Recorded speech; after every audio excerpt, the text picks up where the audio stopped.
ഏത് ആർഗ്യുമെന്റും എപ്പോഴും സ്മൃതി നമുക്ക് അനുഗുണമായി എടുത്തുപയോഗിക്കാൻ പറ്റുന്ന എടുത്തുപയോഗിക്കുക എന്നുള്ളതാണ്. അപ്പോൾ അതിൻ്റെ ഈ പറയുന്ന വലിയ രീതിയിൽ മുസ്ലിം വിഭാഗത്തിന് ഗുണം ചെയ്യാൻ പോകുന്നു എന്ന മട്ടിൽ ഇത് അവതരിപ്പിക്കുമ്പോൾ ഇതിനകത്ത് നിശ്ചയമായും ഒരു രാഷ്ട്രീയ നിഗൂഢമായ അജണ്ടയുണ്ട്. ആ അജണ്ടയെന്ന് ഞാൻ പറയുന്നത് വഖഫ് ബൈ യൂസർ എന്നുള്ളത് എടുത്തു കളഞ്ഞുകൊണ്ട് ഇനിയിപ്പോൾ ഏത് ഷൈൻസിന് മേലിലും ഒരു ക്ലെയിം വന്നാൽ അത് നിയമപരമായി പിടിച്ചെടുക്കാൻ പാകത്തിലേക്ക് ഈ കാര്യങ്ങളെ മാറ്റിയെടുക്കാനുള്ള അതിശക്തമായൊരു നീക്കമാണ് ഈ നടന്നിരിക്കുന്നത്. എല്ലാം നിയമവിധേയമാക്കുന്നു എന്നുള്ളതാണ് യഥാർത്ഥത്തിൽ ഇതിന്റെ രഹസ്യമായ അജണ്ട. കേരളത്തിൽ അവർ ക്രിസ്ത്യാനികൾക്ക് വേണ്ടി കണ്ണുനീരൊഴുക്കുന്നുണ്ടെങ്കിൽ ക്രിസ്ത്യാനികൾ ഇന്ത്യയിൽ ഏറ്റവും കൂടുതൽ ആക്രമിക്കപ്പെട്ടിട്ടുള്ളത് സംഘപരിവാർ സംഘടനകളിൽ നിന്നാണ്. അവർ ഏറ്റവും കൂടുതൽ അവരുടെ പള്ളികൾ ഏറ്റവും കൂടുതൽ തകർക്കപ്പെട്ടിട്ടുള്ളതും സംഘപരിവാർ സംഘടനകളിൽ നിന്നാണ്.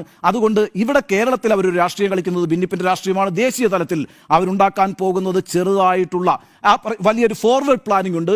വളരെ ഫോർവേഡായിട്ട് കാര്യങ്ങൾ ആലോചിച്ച് പലതും പിടിച്ചെടുക്കാനുള്ള രഹസ്യമായ അജണ്ട ഈ പറയുന്ന വഖഫ് ബില്ലിന്റെ പിന്നിലുണ്ട് എന്ന് തന്നെയാണ് എൻ്റെ വിലയിരുത്തൽ.